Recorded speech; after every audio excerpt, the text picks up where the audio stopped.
Football. That's right. NFL Straya. I am your co-host, Jaymz Clements. I'm a guy here in the studio. Feeling pretty good. Feeling pretty great. Top of the division. Just saying. What a world. On the other side of this here screen, it's a bloke. He's pantsless in the Giants subreddit right now, reveling in the downfall of yet another divisional rival coach.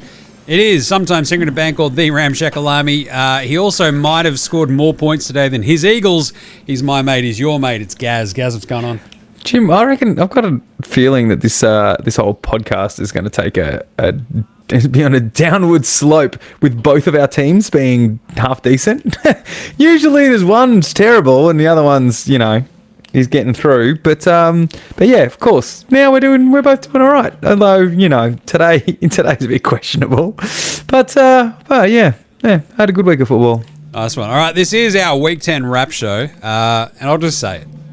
The lid's a little bit ajar. It's a little bit ajar. Not too much. It's not off. Just ajar. But we are going to wrap up all the news. We're going to wrap up Week 10. We've got some ENRs. We've got our weekly awards.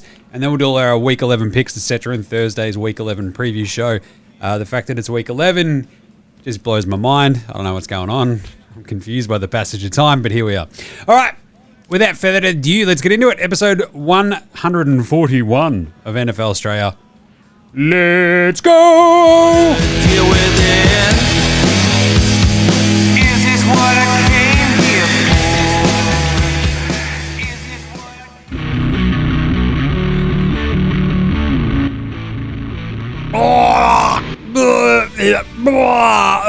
God.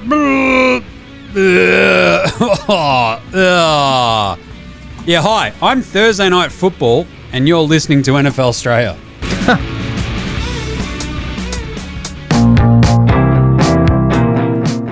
All right, Gaz. What a week it was. It started horribly, but we got an absolute bevy of chaos games to sort of finish off the week. And then bookended basically by roughly the same game that happened on Thursday Night Football, but in a much better way on Monday Night Football, To the point where I think they had the exact same scoreline. But either way. Hey, the big news! Brian Daboll. He got fired. Yeah. So, it's probably for his insistence on trying to get Jackson Dart killed.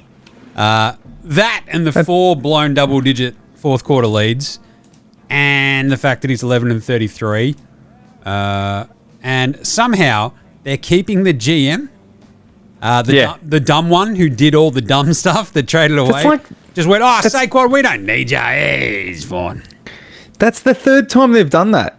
The last 3 times they've sacked a coach in season, they've kept the GM. They did it with Gettleman, all that sort of stuff, and then the next time they've sacked them both. So yeah, Shane's fucked. Anyway, I hate it because it's really easy, I reckon, just to go right. Well, that's the coach. It's all his fault. It's like, well, what did you expect him to do with like half a defense? Not much really going on the O-line. And basically, it's your fault that, this is what has happened with this team. It's the classic, was it the Bill Walsh line? If you want me to go shop, if you want me to cook the meal, you better let me buy the ingredients. And here we are. Brian Daboll, am not wildly convinced that he was actually a good actual coach or anything, but still, by the same token. I'm just sort of sitting here going, right, well, what happens now? What do you do? You've got your interim, you're sitting there just going, all right, what do the Giants do the rest of this season? Jackson Dart's out in concussion protocol. They've got Mike Kafka. This is just a Kafka-esque sort of situation, if you ask me. Because you've got the same GM who screwed up. What do you reckon? What do you do if you're the Giants, guys? Well, you just put a fork in her for the season. You've lost your quarterback, you've lost your running back, you've lost your key wide receiver, and your defensive line is fine and signed for a couple of years. So if you decided that he was, as you said, going to get rid of Daboll for trying to kill the trying to run so many quarterback powers with this guy who's already been tested for 4 concussions, just fucking get rid of him. If you've made that call, why hang on? Dead man walking kind of shit. See you later. Yep. Anyway, there you go. Fare thee well, Brian Daboll. We hardly knew ye. Actually, we kind of really knew ye, and I feel like you spent a lot of your time trying to get QBs killed. Doesn't sort of matter which team. But anyway. The next one up, Joe Burrow. He's back to practice, at least in limited fashion. Which is kind of nice. Don't know why. Looking to be back for Thanksgiving. They will be done by Thanksgiving. The Cincinnati Bengals. So, I'm a little bit confused, concerned. But by the same token, I mean, Joe Flacco just might keel over next week, and that might be all she wrote. So I guess you bring back Joe Burrow to sort of see what you've got. But you kind of know what you've got. You've paid $1 million, kajillion, bajillion dollars for what you've got there on offense. You know what you've got there. The big problem is obviously on defense. So, I don't know. What is Cincy doing? Yeah, go look. It's smoking through. They're cooked. Oh, no, they're not cooked. They're going to limp through to a mediocre record, right? We kept the Ravens in there for longer. Just kept them on the back burner, and now they're doing the run that we expected them to do. So, can Cincy get there? Probably not with that fucking defense, but it's going to be good to see Smoking Joe back with something to prove, right? Yeah, 100%. I think, if nothing else, it helps out fantasy owners with Jamar Chase and T. Higgins. Just saying. Yep. Otherwise, some sad ones. Marshawn Nealon died. That was a pretty crazy story. Self-inflicted gunshot wound after a police chase in North Dallas. Not great. Especially what it came after. He had a return, a fumble recovery touchdown 2 weeks ago, which is pretty crazy.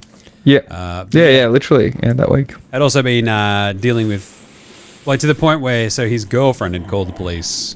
And I think an NFL representative had also been in touch with the police, etc., about his mental health problems and stuff. So pretty crummy, pretty brutal, just really sad. And so it was good to see the NFL sort of at least acknowledge that and sort of do their moment of silence out of respect. And then they had to sort of double up because the former NFL commissioner Paul Tagliabue also passed away this weekend.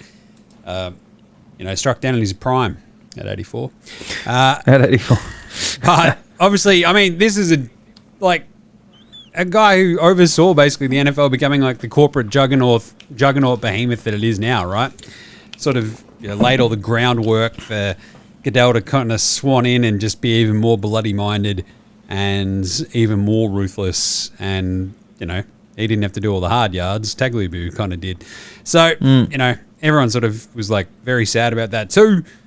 Which tracks, but 84, I mean, he was also brought in during Deflategate and stuff like that, and just all these sorts of things where it's we screwed up, Dad, help, fix it, which is great. But anyway, other little bits and bobs. Alex Singleton, some slightly better news. That was weird, yeah, crazy. So he got a random drug test 2 weeks ago, and they found.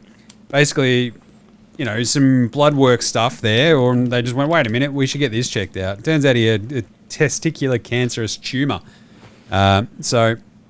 which they removed after Denver beat the Raiders, which is just crazy. So the prognosis is excellent for him and his family, he says, and that's kind of cool. So, not bad. It's funny about that. There's a few growths on their balls that some Raiders fans would like removed at this point in time as well. And speaking of getting your junk out, Antonio Brown got extradited from Dubai for what his lawyer is it was all self-defense, that whole shooting thing. And the US State Department's well, we'll figure that out. So instead of you hanging out in Dubai, how about you come here and we'll figure this out. Some injuries. Garrett Wilson out 3 to 4 weeks with a knee injury, so didn't play this week. Jackson Dart obviously concussed. Garrett Wilson, apparently, dislocated a bit of his knee or something, and you're just Jesus. Oofed. It's bloody horrible. Obviously, Dart was concussed this week, so it feels like he'll be out for one more, which is, what a situation. Russell Wilson, the other Rusty in my life, that isn't the owner of the curtain in the gym. Already booed. Can you just, why bother? Now you've got a new interim head coach. Can we just skip over the bit where you pretend that Russell Wilson is good and just go to Jaymz? We all want Jaymz. We just give us our Jaymz. It's not hard. Yep.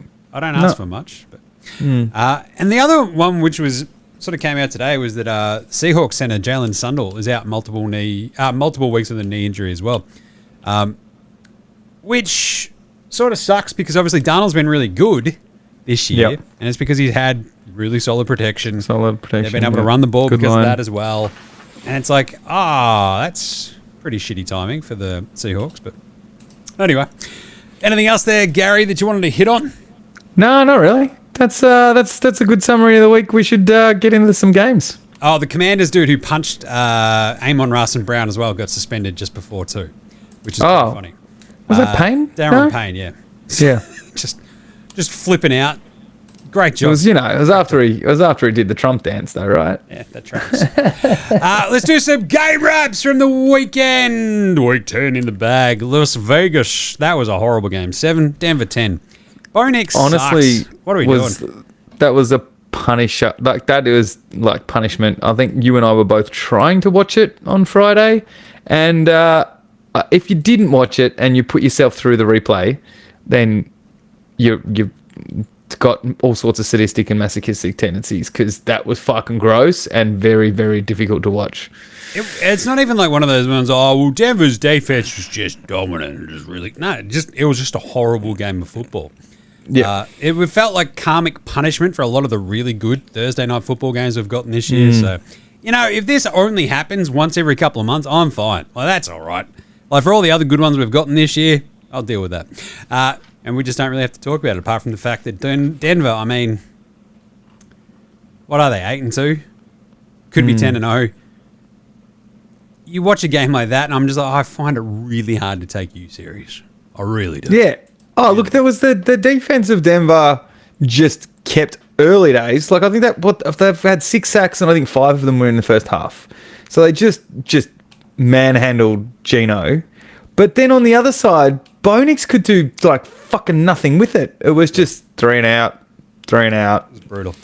Yeah, it was just gross. Anyway, yeah, you're right. Let's move on. Let's go to the German game. Yeah, Atlanta 25, Indy 31. We figured this out. It was in Berlin, not Munich. So 31-25 in overtime. Hey, Jonathan Taylor, can you score like all of our points? What do you reckon? And he's like, oh, yeah, I'll do that. Also have one of the greatest running back games of all time. 244 yards, guys. 3 touchdowns. Just wow. Yep. If you were smart like me, you had the VC on him in Supercoach and then looped him with one of the existing players on your team who was on a bye. So you got his 95 Supercoach points, I think, doubled. Jesus. So that's the highest score this year by far. Or you could be me, who's down the bottom of our fantasy league because someone drafted poorly on my behalf. And then this week, when I'm trying to, get back into the division, ran headfirst into the buzzsaw that is Jonathan Taylor. So, that's good times. Couldn't be me taking down the only unbeaten team in our league. But anyway, that was a chaos game. And because this is the 12:30 game, our time. So I watched the replay in between the late afternoon and the night game, and I'm like, this is way more entertaining than basically what Sunday Night Football ended up being as well. So I ended up watching like the full thing basically on the iPad while it was going, while I had Sunday Night Football on the big TV. I'm like, this is way better. Switched him around. I'm like, you just got demoted live football. You're going over here. This sucks. And chuck that up there. And it was immaculate. Penix was doing crazy stuff. Drake London still had 100 yards and a touchdown.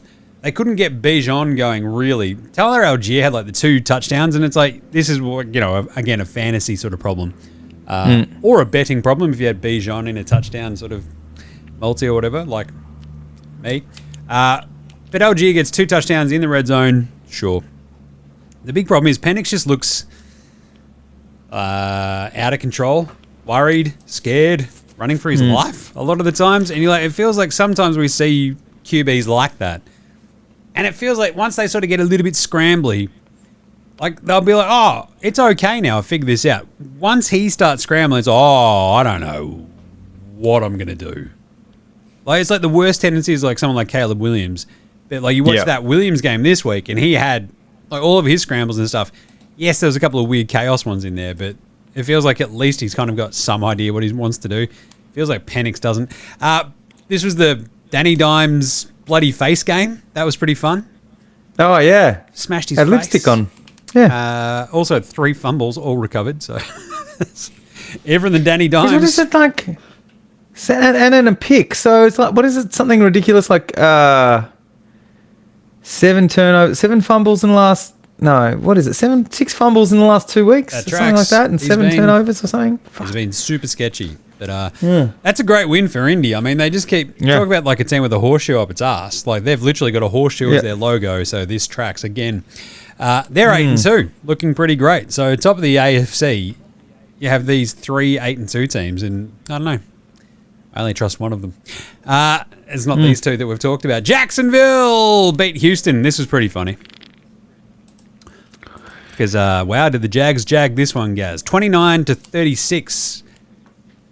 Jacksonville. I thought, I'm watching the first half of this game, and I'm like, fucking Jimmy's just been ranting to the last 2 weeks. He's been ranting about this vaunted fucking, Houston defense, and he doesn't want to run into them in the playoffs. And then the half-assed Jacksonville Jags come in and show him what for.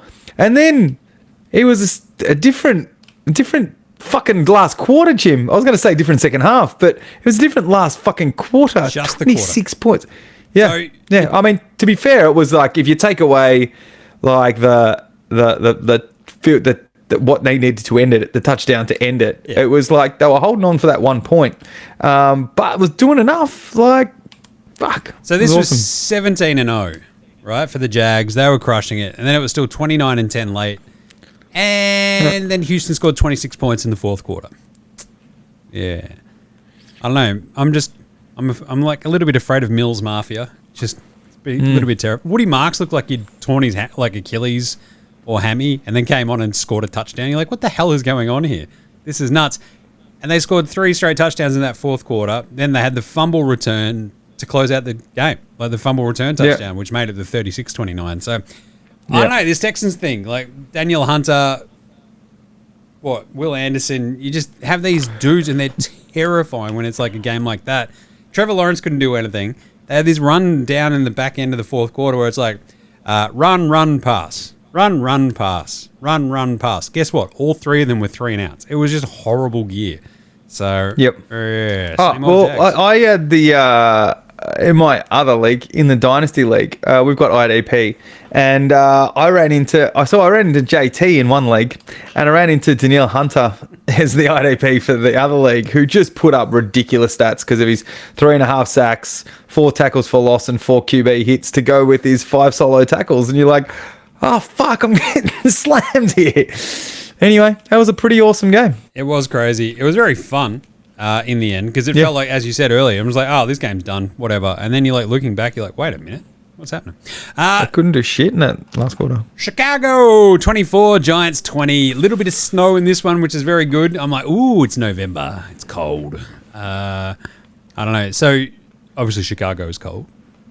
Having lived in New York, you have that first weekend where you're like, oh fuck, it's actually cold now. And it's like a line, just like the Chicago Bears are the line of demarcation in the NFL. There is like a date, basically, once it just gets cold, and then you go, oh, I guess we'll never be warm again for the next 3 months. Fuck. That's what it feels like it was in Chicago, and then obviously in Green Bay today, you saw just how cold it was there. You're like, oh, I love cold weather. Off we go. But this was another blown second half lead for the Giants. Jackson Dart looked awesome.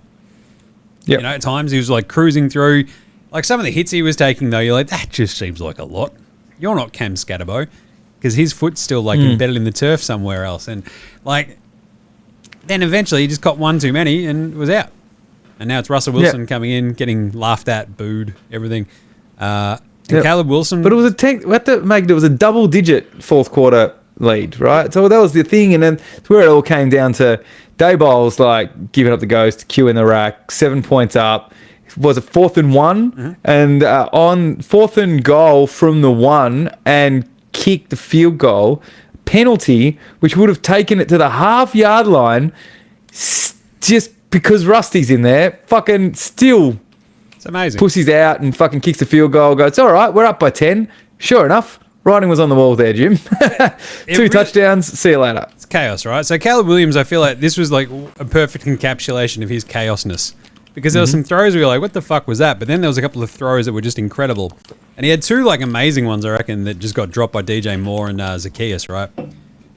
Colston Loveland has been coming along really nicely. Their run game, they get Swift back, and that sort of combination of Swift and Monongai worked really well, I feel like. So it felt like the balance sort of kicked in.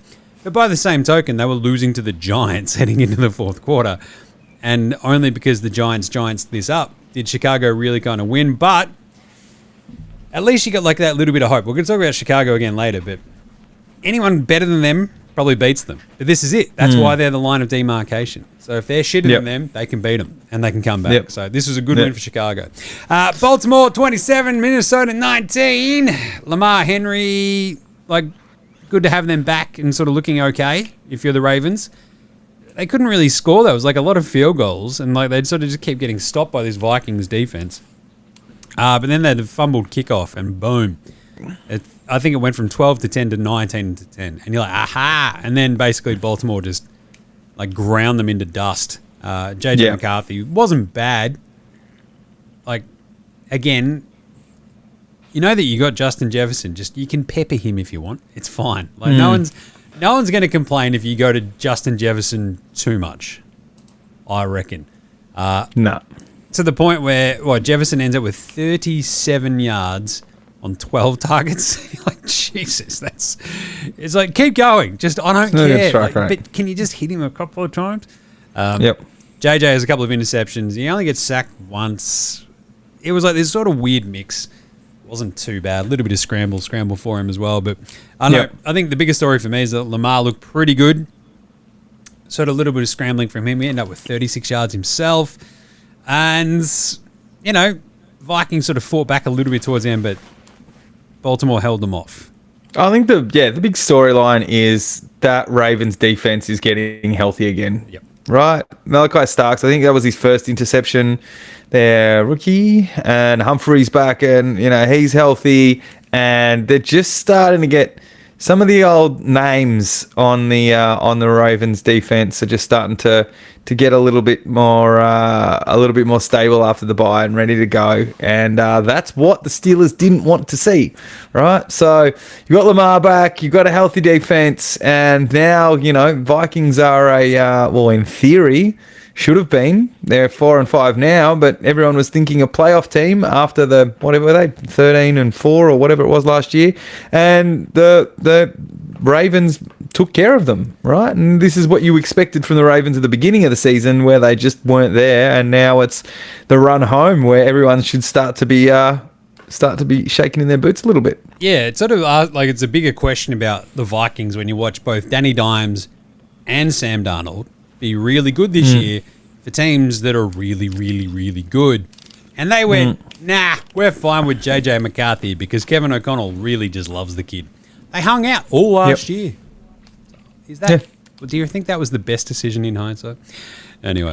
Well, at least give him a decent back. I mean, that's the problem is they didn't chase anyone half decent. And this is not a slight specifically on Wentz, but then they bring in Sam Howell? Was it Sam Howell they brought in first or someone like that? And like, you know what? Usually you get a veteran you're willing to pay, like overpay, like $8 or $9 million, and hope that they don't have to see the field. But if they do have to see the field, well, at least you've got someone to manage the games and mentor this first rounder that's coming off a fucking season-ending injury, right? It's just go get Jaymz. Season's gone. Go get Jaymz. Yeah, 100%. Yeah. Cleveland 20, Jets 27. Chaos game engaged. The Jets haven't lost in 3 weeks. They had a bye last week, but they opened this game with back-to-back plays with return touchdowns. One was a kickoff return. The next one was a punt return. Fucking crazy. And you're like, how the fuck are the Jets up 14? Is it what? I think it was 14-0, maybe 14-3, but it was nuts. Like Dylan Gabriel, he's just too small. Like you watch this and you're like, what is going on with Cleveland? But Breece Hall was good. The Jets were fine-ish. The problem was like you're watching this game and it's like 17-3 or whatever. or maybe 17-10. I can't even remember the actual score, but you just see the offense has scored 3 points so far. Like, their Jets shouldn't be winning, and they end up winning. And I don't know, Cleveland. Just enough. Their defense was like super duper solid, but the problem was the special teams. Like, it absolutely put them in a hole that their offense was so bad that it just couldn't dig them out of it, right? So you still had the Jerry Jeudy touchdown from Dylan Gabriel was fine. They had the interception on Fields. That's fine. But the problem was the special teams just, if you give up 14 points, like almost literally the blink of an eye, you're cooked, mate. So the Breece Hall touchdown was really good on the reception. He just took it. That was awesome. Otherwise, that team stinks. So I don't know. Cleveland just couldn't run on them. It's a fascinating matchup though this week for the Jets and the Pats. So anyway, yeah. Well, the Jets one once again. This was in I think it was well into the second half. Once again, the Jets were in negative net passing yards, right? Because there was 12 sacks in the first. Sorry, 12 sacks. 3 sacks with negative 12 yards in the first half, and Jussie Fields hadn't touched the ball because it was special teams were the punt return, the kick return. So ending up with 54 yards as a quarterback in the NFL, being paid a lot of money, like Jesus Christ. It's amazing, isn't it? But anyway, that's where we are. There you go. Good job, Jets. 2-7. That's a bad win if that exists, right? Because now you've just sort of tagged yourself with another win. Cleveland stay 2-7. They, I don't know. Like, in terms of what those two teams need in the draft, it's a little bit different, I reckon, but still. Hey, New Orleans also got a win, which is very funny. 17-7 over Carolina. I didn't bet on Carolina this week. I'm just like, I can't do it. Like, against the Saints, I'm just not, and luckily I didn't. Carolina scored on their first drive and then did not score again in this game. That's bizarre. Rico Dowdle ran it in, gave it the one pump. That was it. No pumps. Aaron Jones did the no pumps as well. Mm-hmm. And then almost at the same time too. Yeah, it was really weird. Both games were in the early slate, and both of them like first cut over to it almost. Bang. Yeah, and like even the commentator, I think even what's your man Scott Hansen on Red Zone, just like this is happening almost. I mean, he just did it as well. It's like, all right, yeah, it is pretty funny, but we can all pump the brakes. Oh, Tyler Shuck looked pretty good. He shucked it up to Chris Olave. He caught it a couple of times. Yeah, Olave's pretty good. Olave's not bad. Rico, breaking my heart. The fact that they couldn't really run on the Saints just killed me.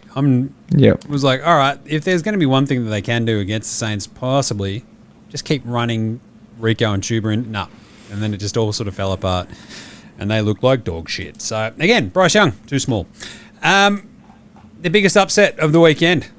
Miami 30, Buffalo 13, Gary. So, my Dolphins mate was just like, why are we even winning this game? I mean, he loved it because it was like sticking it to Josh Allen. Yeah. Division rival. He's like, yeah, sucked in. If this ruins their season, awesome. And I'm like, oh, geez, that's pretty bloody-minded, but I'll pay it. This was incredible. Like this, especially, it came out during this game as well, right? The Buffalo had tried to trade for Jalen Waddle. Jalen Waddle? Jalen Waddle. Jalen? There's too many Jalens. Shakes fist at Cloud. We have too many Jalens and Jadens. Anyway, they tried to get Waddle from Miami, and Waddle beat their heads in this game. And it looked exactly like what Buffalo needed on the other side of the ball was Jalen Waddle. Yeah. It's crazy. 84 yards and a touchdown. Every time Tua just went hoik and threw it up. When it wasn't being intercepted, it was being caught by Jalen Waddle. Mikey McD came out after the game as well. It was like, hey, yeah, so remember those interceptions that Tua threw? I told him to do that. I'm like, just fucking throw it up, mate. Doesn't matter, mate. It's going to be fine, mate. Just fucking chill, mate. It's like, all right, arm punt. It's fine. But also maybe don't. Like, just saying, because a couple of them were fucking shocking. But anyway, like, Achane was awesome. He had 174 yards on the ground. 2 touchdowns. He fucking gave him, 4, right? Like, that's the one at the end was just like, nah, I'm going to put an end in this so we can all go home. It like, was. Fucking see you later. Because, like, Buffalo threatened, like, time and time again. It's like, ooh, maybe here comes the comeback, right? And then that last one was just such an absolute dagger run by him. He just like, that was not great. So Josh Allen ends up with one interception, but and a fumble that he lost. And it just felt so scrappy all game. Like, James Cook lost a fumble as well. And you're like, this is the team that you ought to be able to run on. Like, they've got a horrible run defense, Miami. And then the last 2 weeks, they've just gone, fuck your stats. We are now good against the run. You're like, what the hell, man? This makes no goddamn sense. And they just couldn't get anything going. Like, they tried James Cook early, and then they sort of went away from it when it wasn't working. You're like, that's probably not what you should do. Probably run them in the ground.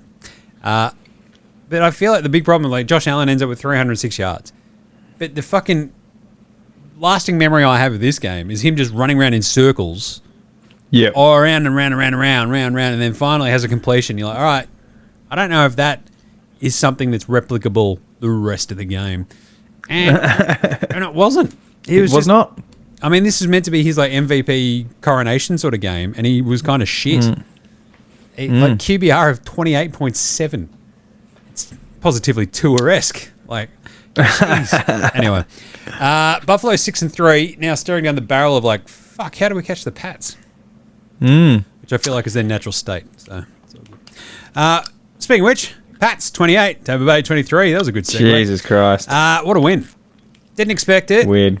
So I picked them, but I was just like, I don't think they'll actually win.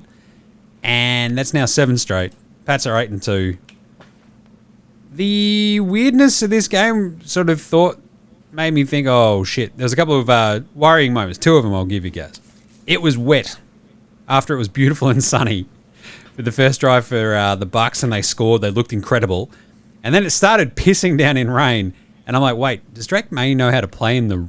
Oh, fuck. That was the first thing that I heard before this game. I was like, no one's ever seen Drake May play in the wet. Well, and to be fair, as soon as he did, there was just balls sailing everywhere. They were like over people's heads. And like, oh, this isn't great. There's some dudes about like 2 meters and shit. You're like, dude, what the fuck? And then it sort of like quit raining as hard, and he was fine.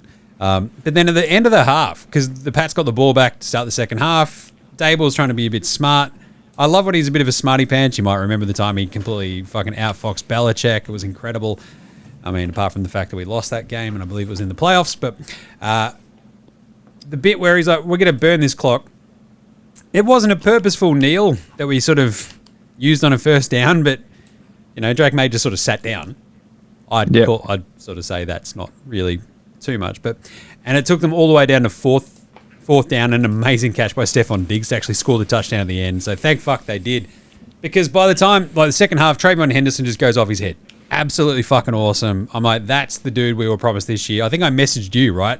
I've been fucking in my brain watching the Trayvon Henderson this year just going, fuck. Please use him. Please just, I hope they're just saving him for the second half of the season. Because what the fuck are they doing otherwise?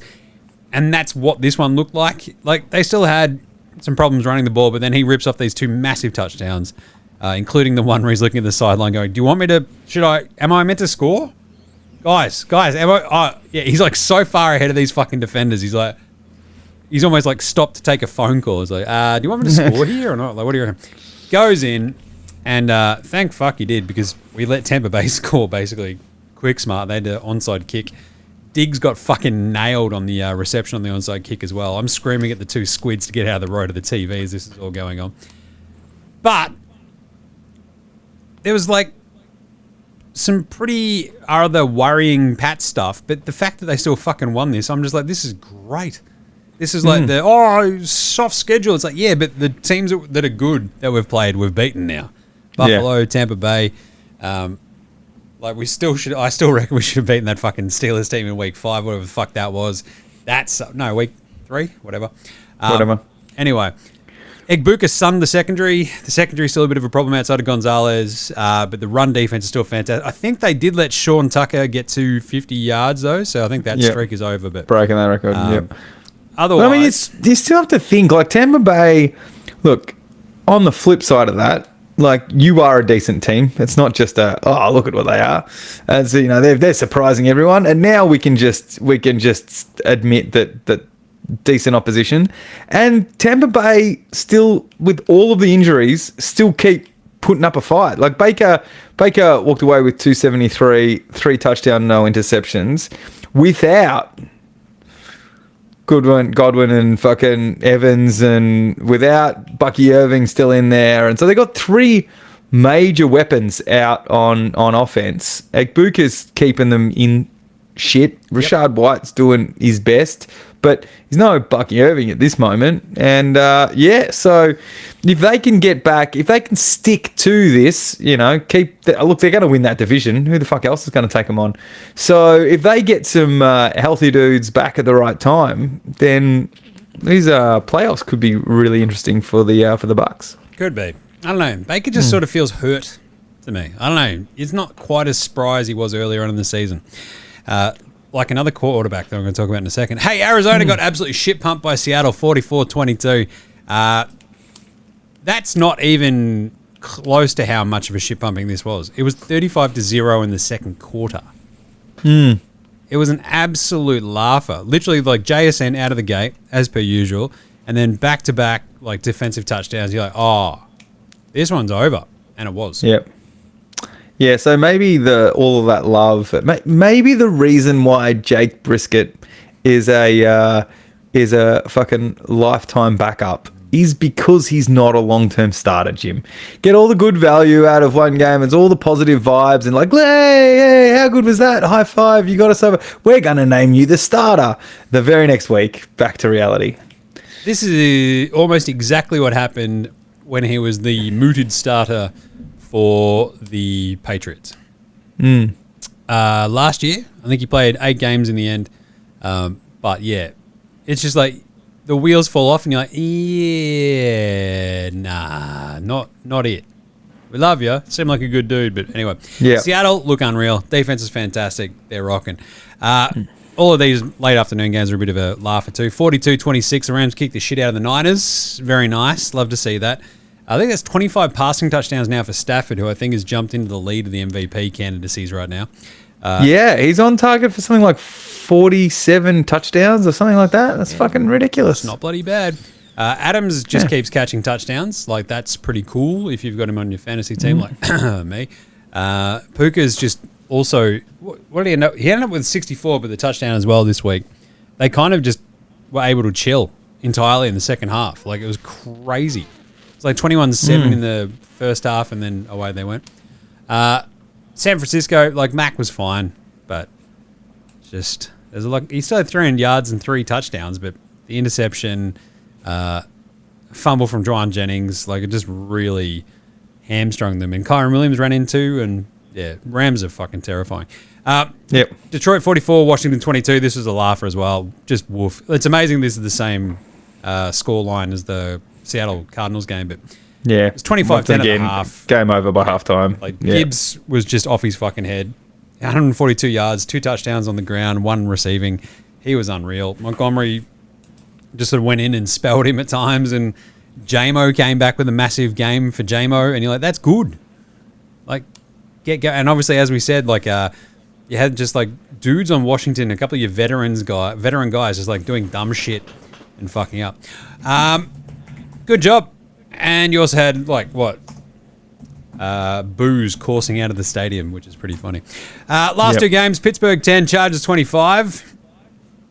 Pittsburgh, it wasn't even that close. Pittsburgh in Iceberg. Nah. Brutal game for the Steelers. They had Juzzy like worried kind of early, and then he sort of figured it out. It almost felt like, right? Because then they sort of rolled. They just went, wait a minute. If we just keep running Kamani Vidal at you guys, then I can throw it to Ladd McConkey again. Maybe to Quentin Johnson. Gadsden went out injured, which was a bit of a tough one, but he was like catching everything early. And they just started fucking picking him apart. And you're like, that doesn't feel good for the Steelers from here on out, because Rodgers was kind of shit. And you're like, yeah. This is what I was alluding to, right? About other quarterbacks who don't look quite as spry as they did early on. He just looked a little bit fucking old. Yeah. And this was in LA. It's not even a cold weather game. Like, don't get me wrong. That Chargers defense that's what's kept them in it. So it's no it's no rubbish defense. So it is a stingy defense, but it wasn't enough for Aaron to do what he has been doing, and that is just enough, right? Yeah. So, yeah. Anyway, what was it? Cedric Wilson, I think, who the dude who scored like the last, Cecil Wilson or whatever, who scored the touchdown. You're like, what the fuck is going on?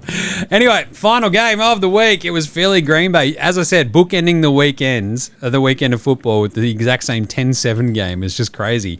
One was a lot better than the other, but still just as head scratching at times because Philly win it 10-7 over the Green Bay Packers in Lambeau and almost shit down their leg at the very end. And it took a Brandon McManus shanked field goal to not go to overtime. So 0-0 at halftime, Gaz. First time in the last 2 years we've had no score in the first half. Talk us through this game and your emotions. It was really weird. it was fucking strange. Came out, Eagles off the bye, and thought with Jordan Love, we've got a little bit over them in the last few weeks, and there's also a bit of last 2 years.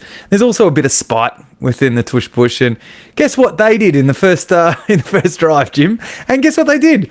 A false start that wasn't called. And then guess what the Eagles did? A false start that wasn't called. And all it did was make social media blow up about how terrible the play is and blah, blah, blah. And everyone's doing the same thing. And let's all pat ourselves on the back. Anyway, so the Eagles got a nice stop and then moved the ball down and then fumble. And there from Jalen Hurts, nice play by Green Bay. And then almost immediately a fumble back, saved on it from Jordan Love, and then it was scrappy for the whole rest of the time. There was very defensive, so like a lot of good stops, a lot of strong tackles. The running game for either team didn't get going, but the weird thing in all of it was, if you look at the stat line for the Green Bay defense, there was no sacks, no QB hits of Hurts, who notoriously takes hits and sacks, but they just did enough in coverage. The ground was slippery, you just saw people sliding all over the place because it was Green Bay in this time of year. Eagles got up a decent amount, that 10 zip into the last quarter with a nice bomb to Devontae Smith, and then all of a sudden Jordan Love started to loosen up and move them down the field, punch them in. We're like, oh, fuck, here we go. Nice held them defensively. And we get the ball back, Jim, and try and run out a bit of clock and end up into fourth down. So everyone is just assuming with 30 seconds to go, you're going to punt the ball, try and get a coffin corner, pin them to the 2, and then make it really hard. But no, Nick Sirianni, as you would know, Nicky Sriracha, as I sent you the text message about him trying to galaxy brain it, calls a fourth down pass down the sideline to AJ going, you know what? I'm going to show them. I'm going to go for the dagger play again and end the fucking game, move on. And it was a dropped reception, Jim. So all of a sudden, they've got the ball back with only 35 yards in 20 seconds, massively doable to get within McManus's field goal range. They end up getting to the point where it was a 64-yarder or something like that, in the cold at Lambeau. He's not going to make that. And so it ends up, we walk away with it. But fucking hell, that could have very easily gone the wrong way. And old mate no mates would have been Nicky Sriracha 100% for not getting in the way of Patullo and saying, no, you're not fucking calling that. We're calling a punt. I love it. I mean, anyway, it's just fucking weird. I also love that he got a free practice kick because the refs didn't jump in front of it, which is pretty funny. Sriracha was off his head about that. Well, so that's worth mentioning. So they were setting up for the 64-yarder. The Eagles call a timeout. The refs don't get there in time to stop him kicking it, so he kicks it.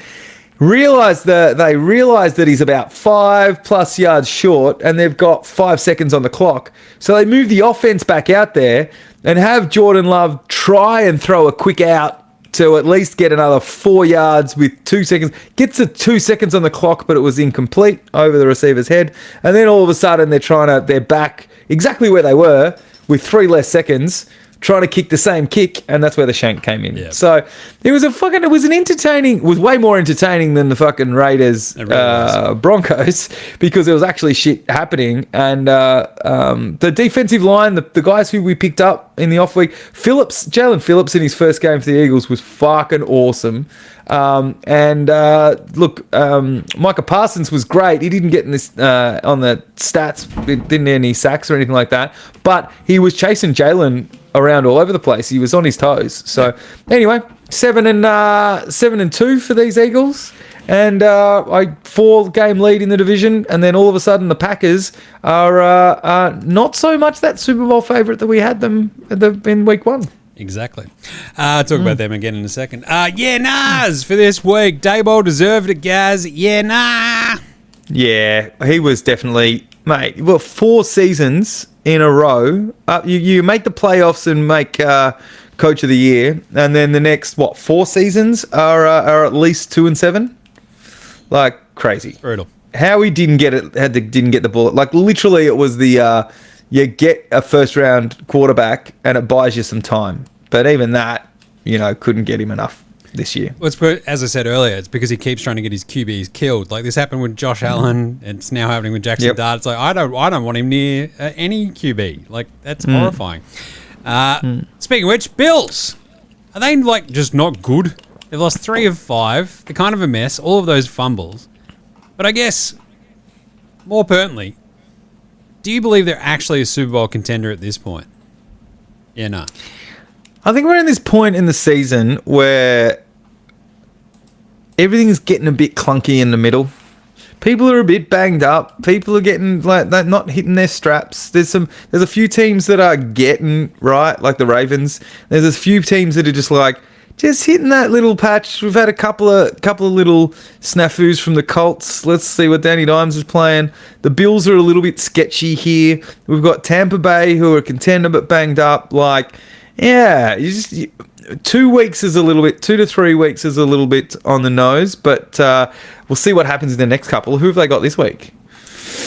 Bills. Who do they play? Tampa Bay. I knew it was someone spicy. Yeah, so all of a sudden, that game is looking fucking awesome. Yeah, it's at home as well. That actually does throw back. Jez did send through a yeah nah last week. Hey, buddy, got a yeah nah. Is Bills versus Chiefs the best / most intriguing modern day rivalry? Yeah nah. And to which I'm like, Rams-Niners is really fun. Like they're getting to these points. Like I think it's probably between those two.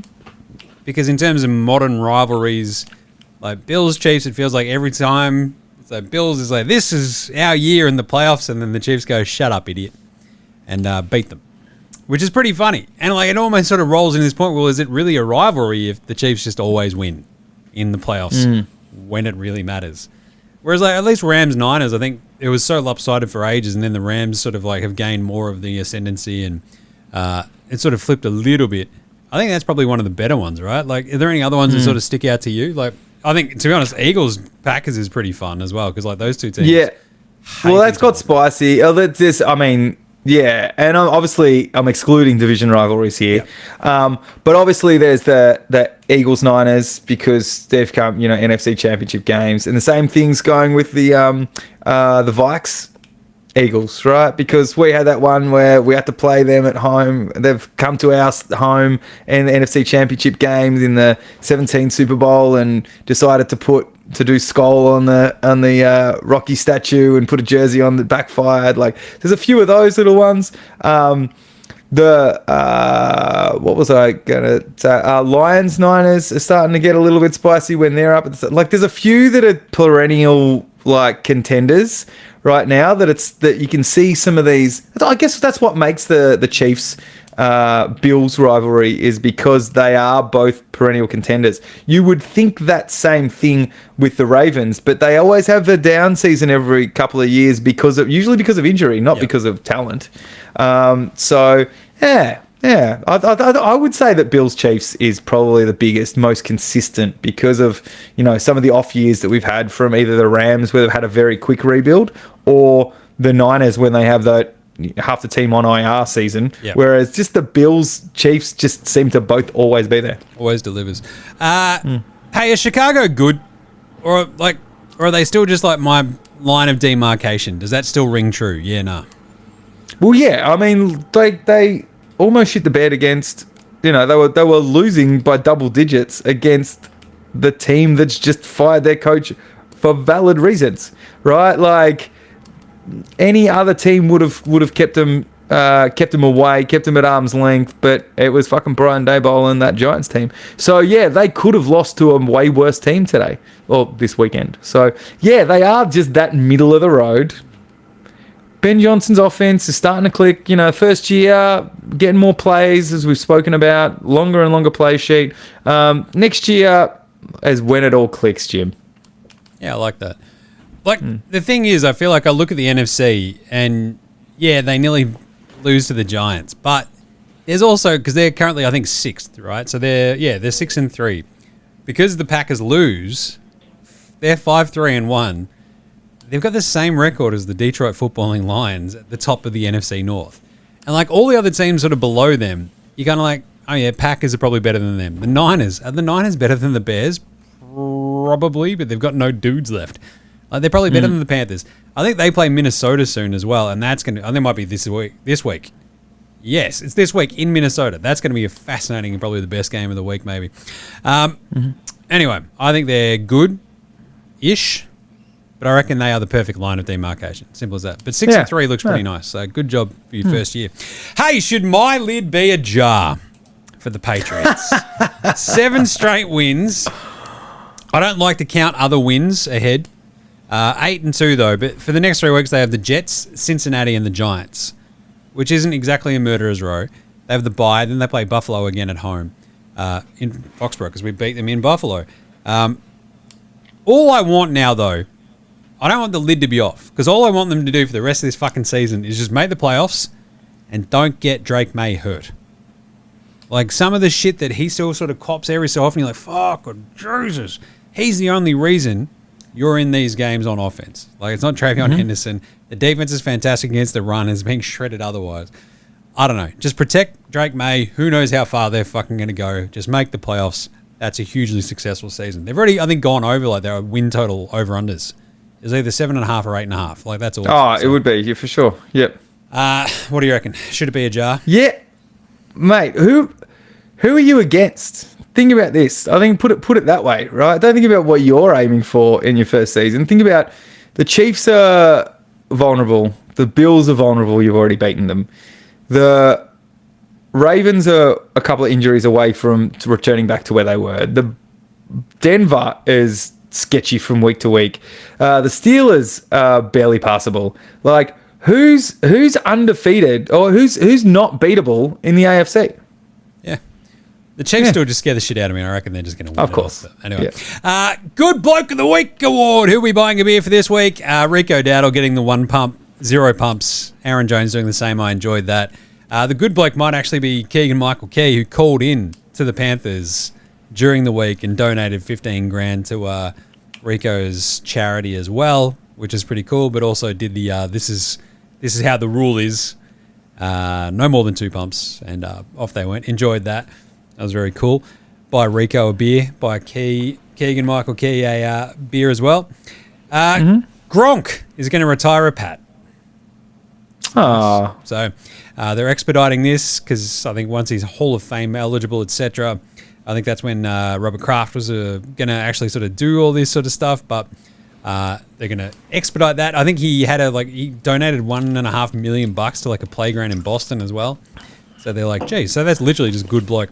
DeMarcus Lawrence, dude had 2 touchdowns in his career up until this week. He had 2 in the first half against the Cardinals. I love that. They actually brought that up on the broadcast. I'm like, that is sick. So in 148 games, he had 2 touchdowns. And now he had 2 in that one game. And probably my favorite quote of the week was when asked about the injury that Herb's had.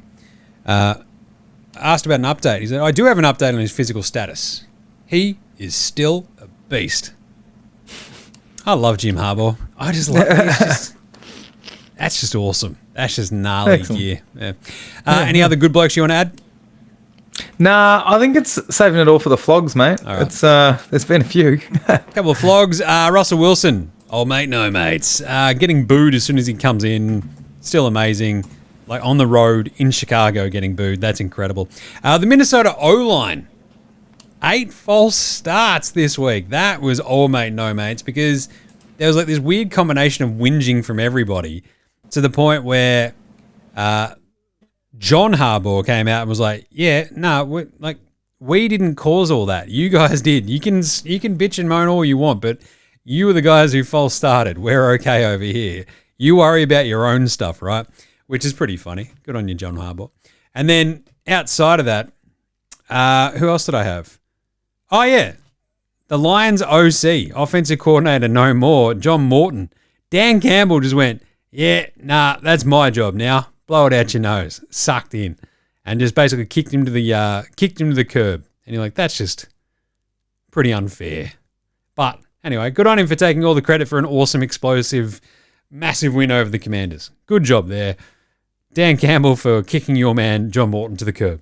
My flog of the week, the first one, obviously the obvious one. I can't believe I'm staying in the NFC East for both of these, but it's got to be Brian Daboll, right? He's gone from look at all the coach of the years who've turned to shit, right? You've got Stefanski's not going too good. Yeah, Brian Daboll's of the world, and then he's just turned to nothing after that. And there was always the excuse. There was always the injury, or we've got to go through a rebuild, or it was Gettleman getting rid of it, not keeping players and all that sort of stuff. This year, waited too long to bring Dart in. He's the one who sees him at practice. Dart comes in, pretty awesome. And then he just showed just chicken shit vibes this week. You've got nothing to play for, Jim. You're at the 1. You're at the half-yard line.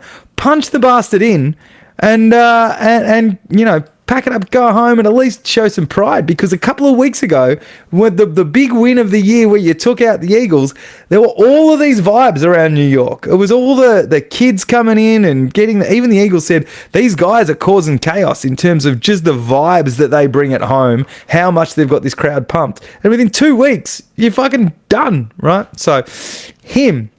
And the other one, while I'm sticking in the NFC East, the Commanders running back Chris Rodriguez. Did you see this? Where he's got the touchdown in the end zone and spiked the ball at a wall, narrowly, pitched it full pelt at the camera woman who's dived out of the way, nearly decapitated her, as Total Pro Sports is calling it. Decapitated the camera woman. You're like, that's not how you win friends, Jim.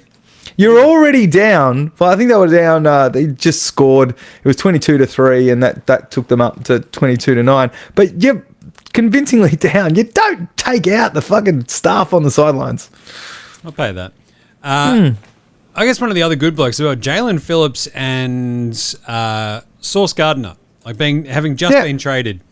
I think pretty crazy especially with Sauce Gardner. He's just I was hanging out, preparing for the Browns, and then I'm in Germany. It's all right, geez. And Jalen Phillips was really good, really good for the Birds. So anyway, and also Brad. Sorry, I should have said Brandon Graham came back. He only played 6 snaps. BG came back and played first game back for the Eagles this week. So got to give it to BG.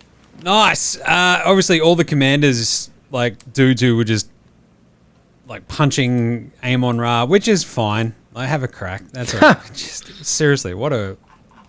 they were actually calling it out on the broadcast as well. It's this is not what your vets are meant to do. This is the dumbest thing ever. It's yeah, that's how this Commanders season is sort of going. Just saying. Outback Takehouse. It is Tuesday at Outback. And you know what that means? Well, this morning had the squids out in the backyard just beating a couple of possums to death with their cricket bats. Boom. Goes straight in the ground all night, overnight. Possum hungy. Beautiful. Tender as... Bit dirty, but she'll be right. Nice and tender too. Only at Outback. And today's Flame Grill take is Green Bay are very clearly frauds, and Jerry Jones was right. Only at Outback. Who needs Micah Parsons? I'm so interested to see this Cowboys defense after trading for defensive tackles and all this sort of stuff to shore up the run game and all that sort of jazz, and saying some late moves. It'll be very interesting to see, considering it's almost a wash in terms of they've got the players they've got plus a 1 for Micah Parsons, and who else they get away? Maisie Smith. So it will be interesting to see how it goes, because Micah Parsons is slipping down the old defensive player of the year ranks, as he's putting pressure on people but not hitting that board, and it's the stats boards that get you over the line, right? So, mate, they've lost some shocking games, like Browns and who was it last week? Was it Panthers last week? Yes. No, did I make that up? Yeah. Was it Panthers? And now the Eagles. And it's the first time... Sorry, this is the first time in 12 years that they've lost 2 home games in a row. And the last time was against the Eagles in like 12 years ago. 2013 or something like that. So, Lambeau Field has been a bit of a bit of a fortress and not so much more. Yeah. So, mate, the Packers have got some work to do. Nice one. Little Aussie battlers of the week. Obviously, Jordan Mailata had a couple of rough ones today against the Packers. Yeah, a couple of false starts. Yeah. Not great. There was also, I love every time. I can't get enough of not called false starts on tush pushes. Like, feed that to my veins. It's the best. I'm like, you flog refs. You know you should be looking for it as well. And the Eagles are just going to keep doing it. Guess what? I guess the other one was Jeremy Crawshaw had a bit of a rough one. He absolutely shanked a punt back on Friday morning, which wasn't great. I think he had 7 total punts overall, 1 for touchback. But, yeah, one just literally came off the side of the boot. It's just like, oh, geez. We've all had that happen to us in footy.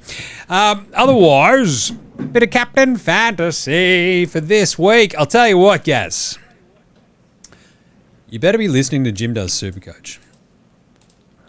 Because your mate Jim, when it comes to NFL Supercoach, is currently ranked 128 in the world. Wow. Overall.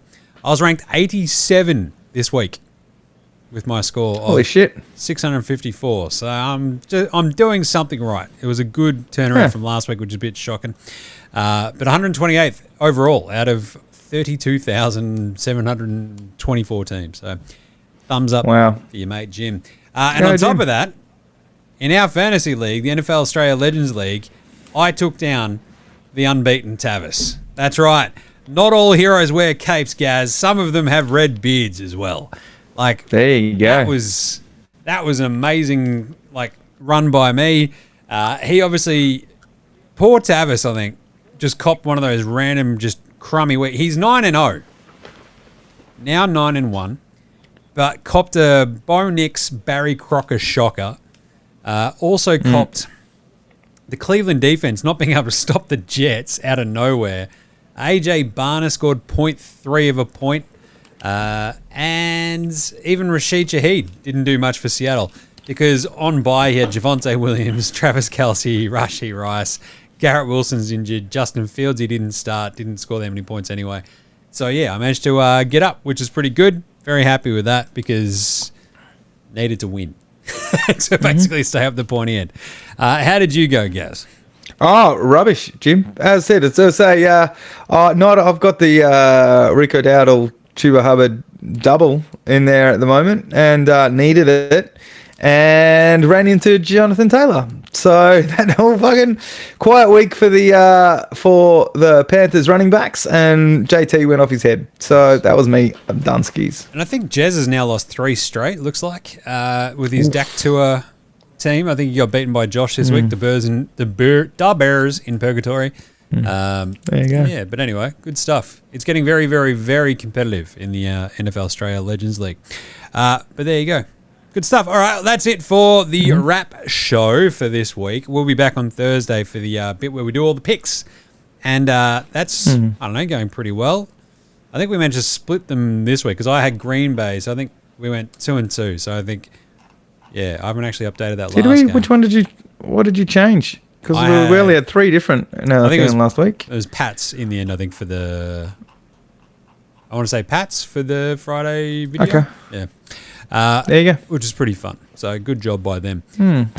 Otherwise, make sure you're following us on Facey, Twitter, IG, TikTok, YouTube. Plenty of videos throughout the week. Lots of other fun, dumb stuff left, right, and centre. You can check out Jim Does Supercoach and NBA Straya as well, of course.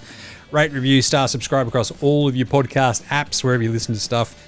Whatever your streaming platform of choice be, get around it.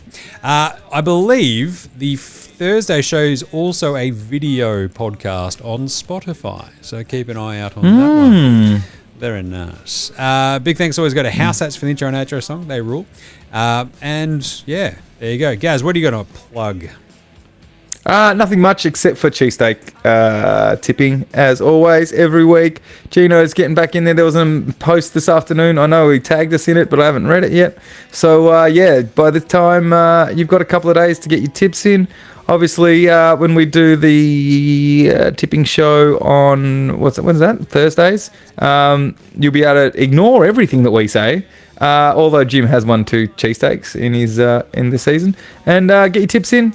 Get a free cheesesteak from Gino. Oh, yeah. Good stuff. Right.